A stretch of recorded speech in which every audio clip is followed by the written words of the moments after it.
नमस्कार, स्वागत आहे तुमचं सुषमा आज किचनमध्ये। आज आपण कोणत्याही पूजेमध्ये लागणारं पंचामृत तयार करणार आहोत। पंचामृतामध्ये 5 पदार्थ वापरले जातात, म्हणून याला आपण पंचामृत म्हणतात।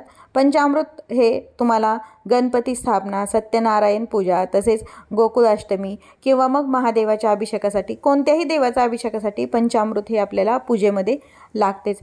पंचामृत कसे बनवायचे हे सर्वांनाच माहिती असते, पण कोणता पदार्थ किती प्रमाणात वापरायचा हे या व्हिडिओमध्ये मी दाखवलेले आहे। पंचामृत हे अभिषेकासाठीच नाही तर तुम्ही रोज सेवन केले तर ते तुमच्या शरीरासाठी पण लाभदायक आहे। चला तर पाहूया पंचामृत कसे बनवायचे।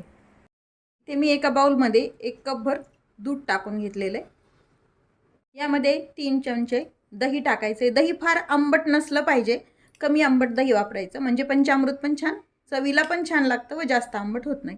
3 चमचे दही घालून घेतले। 3 चमचे साखर टाकायची। 1 चमचा साजूक तूप। पंचामृतासाठी जे दूध वापरतो आपण ते गाईचं दूध वापरायचं आणि निरसं दूध वापरायचं, कधीही न तापवलेलं दूध। 2 चमचे आपल्याला यामध्ये मध टाकून घ्यायचं आहे। सर्व छान मिक्स करून घ्यायचे। साखर विरघळून घ्यायची यामध्ये व्यवस्थित। यामध्ये तुळशीचं पान टाकून घ्यायचे। बऱ्याच ठिकाणी टाकलं जातंच। पंचामृत हे देवाच्या अभिषेकासाठी तर वापरलंच जातं। तयार आहे आपलं पंचामृत। सत्यनारायण पूजा, गणपतीचा अभिषेक, महादेवाचा अभिषेक किंवा आता येणारे श्रीकृष्णाष्टमी, गोकुळाष्टमीला पण हे तुम्ही कृष्णाच्या अभिषेकासाठी वापरू शकता।